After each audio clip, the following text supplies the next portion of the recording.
In the initial scene, a youthful person of color named Andre is strolling alone around evening time through an impeccably manicured rural road. A little games vehicle pulls up and begins gradually following him.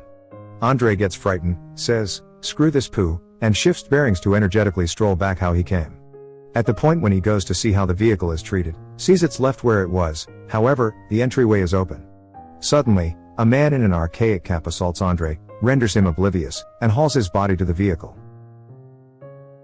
Rose arrives at her picture-taker beau Chris's loft with cakes and espresso.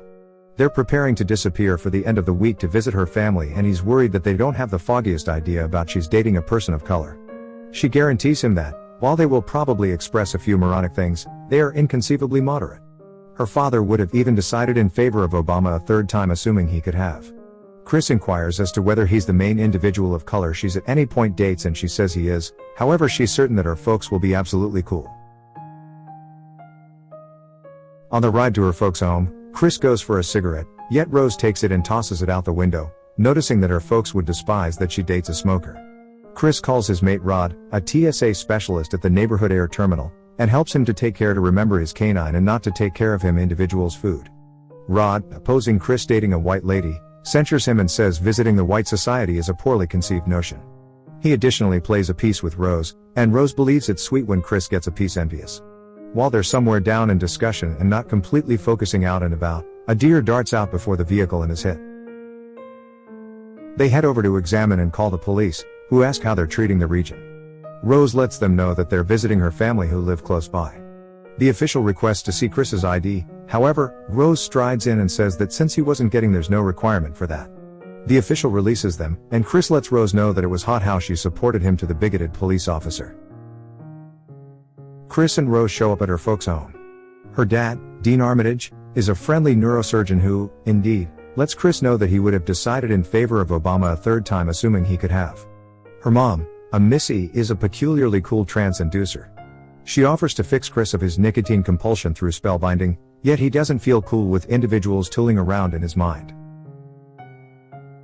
The Armitages additionally have two on-location dark aides, Walter, the maintenance person, and Georgina, the servant/maid. The senior member recognizes that it looks terrible, two rich white individuals having two dark assistants, however, they were employed to deal with his folks and Dean would have felt awful releasing them. Something really doesn't add up about both Walter and Georgina. They have an unequivocal firm Stepford fake respectfulness about them.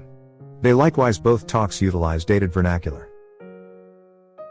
Senior member provides Chris with a visit through the house and shows him old family photographs. Dignitary guarantees that his dad was a track sprinter who was beaten down by Jesse Owens to contend in the 1936 Olympics before Hitler. And keeping in mind that was miserable for his father, it was as yet extraordinary to have Hitler's Aryan vision refuted. There are additional photographs of Rose's sibling who will go along with them later. He's a specialist like his father, however, he had a difficult time. The family gets together for evening tea. Missy blends her tea and daintily taps her spoon against the teacup multiple times, super significant. Later, Missy gets some information about Chris's folks. Chris claims that his dad left when he was youthful and his mom kicked the bucket in the wake of being hit by a vehicle when he was 11. Georgina kind of short circuits while pouring tea, and Missy advises her to go rest and get some rest. The Armitages let Rose know that they're hosting their huge gathering tomorrow. She's astounded and they advise her that it's that very day consistently. Rose's sibling Jeremy shows up. He's a forceful, ruined rich child. That evening at supper, an alcoholic Jeremy begins conversing with Chris about MMA battling, saying that Chris would be a characteristic at it because he comes from good stock. He needs to fight, yet Chris says that he has rules about play battling with alcoholics. Senior member and Missy let Jeremy know that perhaps it's the ideal opportunity for him to hit the sack. Chris and Rose resign to their room where she is sorry for her family and the rest. In the evening, Chris gets up and chooses to escape for a cigarette. While outside he sees something somewhere far off charging at him. It's Walter. He goes directly toward Chris, however, makes a sharp turn without a second to spare and runs off toward another path. Inside the house, Georgina is gazing out a window. It turns out she's seeing her own appearance, not Chris. She changes her hair and Chris chooses to head back inside. Before Chris can make it back to his room, Missy alarms him by turning on a light. She says smoking is a negative quirk and offers again to assist him with stopping. He sits, however, ridicules the idea of subliminal therapy, ignorant that she is gradually entrancing him, involving her teaspoon as a center article. She returns him to the night his mother passed on when he was 11, and he tells her that his mom didn't get back home from work and he was too frightened to even think about busy, similar to calling the police, that would make it genuine, so he recently sat staring at the TV, apprehensively delving his nails into his bedposts. Present-day Chris is doing likewise, delving his nails into the arms of the seat. She taps her teacup with her spoon multiple times and advises him to sink. 11-year-old Chris sinks into his bed, while present-day Chris sinks into darkness, seeing himself and Missy far above. His awareness has left his body, which is incapacitated in the seat. He wakes in the first part of the day and really looks at his telephone. Paul has sent Chris an image of him professing to give his canine brew. His battery is low, so he can exit. Chris lets Rose know that he thinks her mother mesmerized him the previous evening. He has obscure memories of the evening. The Armitage's affluent companions show up for the enormous party. It's generally more seasoned white individuals who direct numerous improper sentiments toward Chris, how he has a decent form. Since Tiger Woods plays golf he should have a decent swing as well. Are people of color better in bed? And so on. Chris sneaks off and observes a visually impaired man named Jim Hudson who says that every one individual at the party is uninformed. He's a craftsmanship seller and Chris is very much aware of what his identity is. Jim says that he loves Chris's work. He perceives the incongruity of a visually impaired craftsmanship seller, yet lets him know that he has a great associate who is extraordinary at portraying pieces. He begrudges Chris's eye. Jim says that he, at the end of the day, attempted photography, yet was never awesome at it. At the point when Chris returns to blending with the visitors, he finds another person of color. He's about Chris's age and Chris attempts to bond with him, however, he also is firm and natural like Walter and Georgina. Be that as it may, something about him appears to be recognizable to Chris. Note, the sharp eye will see that this is Andre from the initial scene. Chris chooses to check in with Rod once more, and he observes his telephone turned off once more. He connects it, calls Rod, and tells him all that has been continuing. Paul cautions him that white individuals love to have intercourse with slaves and he really wants to leave. Rose observes Chris and he tells her how strange everything is and that his telephone was turned off once more. She lets him know he's simply being jumpy because he's in an awkward circumstance. He concurs and she leaves. Bar advises Chris to snap a photo of the person of color and he will check whether he recalls that him. As Chris is going to leave, he's impeded by Georgina who apologizes for turning off his mobile phone. She lifted it up while tidying the end table, and when it came turned off she would have rather not screw with it further. He says that it's fine and that he didn't intend to rodent her out. She doesn't comprehend. So he explains that he didn't intend to cause her problems. She gets very abnormal and lets out a solitary tear while letting him know that the Armitages deal with her like family. Chris returns outside and attempts to watchfully take the comfortable person of color's image with his wireless, yet has neglected to switch off the glimmer. When his telephone streaks, the man changes. He goes from excessively tedious to raving. His nose begins draining and he seizes Chris telling him, "Get out. Get the fuck out while you actually can." Rose is blown a gasket now as well.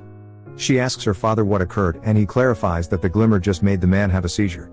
The man comes out and apologizes for disturbing everybody and says he should get back.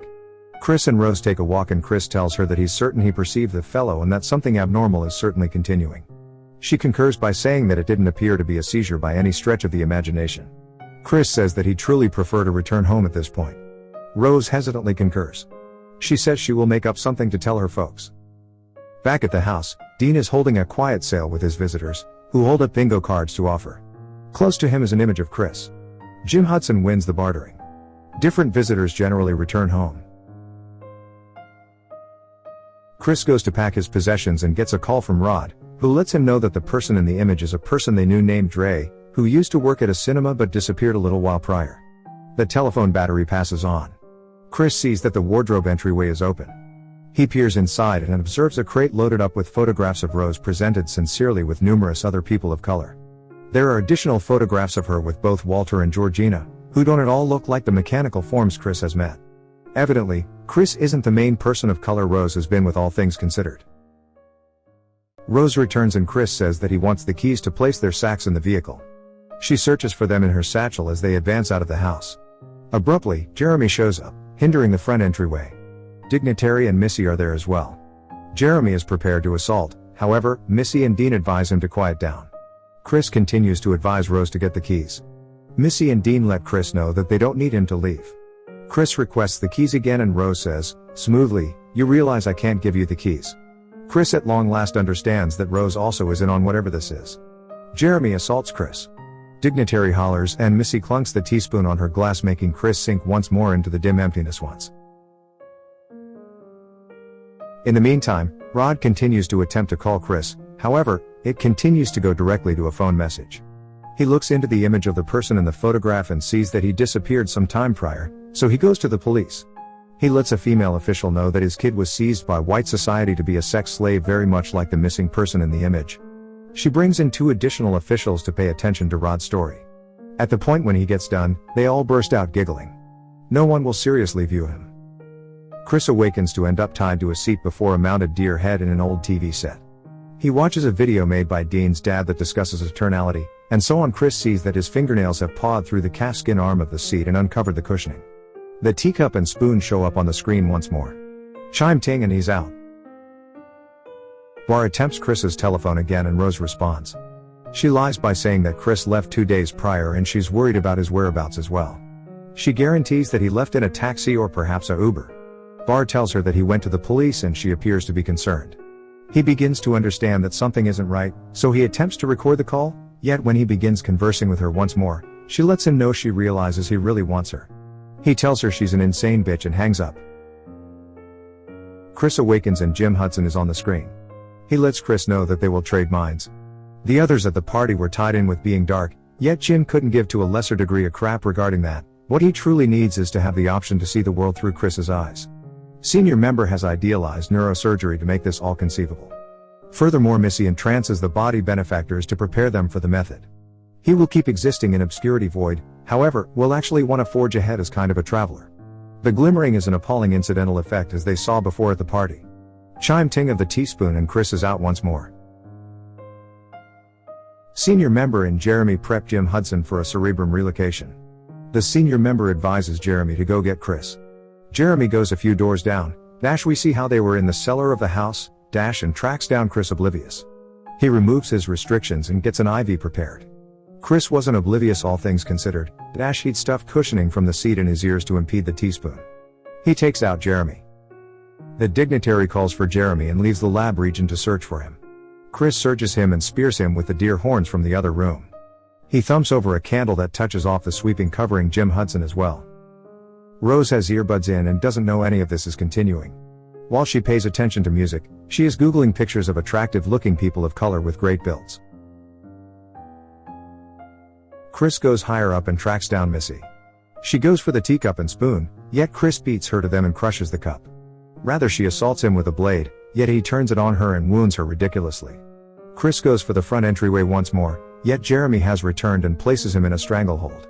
2 times Chris battles to pull open the front entryway, however, Jeremy kicks it shut. On the 3rd attempt, as Jeremy kicks the entryway, Chris cuts him in the leg and breaks his skull with merciless head steps. He runs outside and gets into Jeremy's vehicle. On the front seat is the middle-aged protective cap from prior. He begins down the carport, however, hits Georgina. He can't simply let her lie there as he did his mother, so he gets her in the vehicle and proceeds down the carport. She awakens and assaults him. In the process, her hairpiece tumbles off and we see she has a scar across her head from a mind relocate as well. They collide with a tree and she bites the dust. Rose hears this through her earbuds. Abruptly, the back view reflect is blown away. Rose is coming after Chris with a rifle. He implores her to stop, yet she considers Georgina and alludes to her to be grandmother. Rose shoots again and misses Chris. Unexpectedly, Walter runs past Rose in a quest for Chris, and Rose says, "Get him, Grandpa," as he handles Chris. They wrestle on the ground, and Chris snaps his photo. Streak. Walter turns and asks Rose for her rifle. She gives it to him, and he shoots her in the stomach, before directing the rifle back toward himself. Rose is on the ground draining out. She attempts to go after the rifle, yet Chris bats it away. As he twists around her, Rose places a hand on his cheek and lets Chris know that she cherishes him. Chris begins to gag Rose, however stops, he can't proceed with it. A squad car pulls up. Rose calls pitifully for help, realizing the neighborhood police will toss Chris behind bars. Be that as it may, it's Rod getting out of the squad car. Chris gets into the vehicle. The bar takes a gander at the confusion and says, "Man, I told you not to go in that house." When Chris asks Rod how he observed him, Rod clarifies that he works for the TSA and that all that will be okay. Rose grins with her final gasp as Rod and Chris crash away into the evening. The film closes with Rod pushing Chris away from the scene as Rose lies dead in the street. To watch more video like this, click on the videos on your screen and don't forget to let me know how you feel about today's video in the comments down below. And at last I will say stay safe and stay healthy. See you next videos.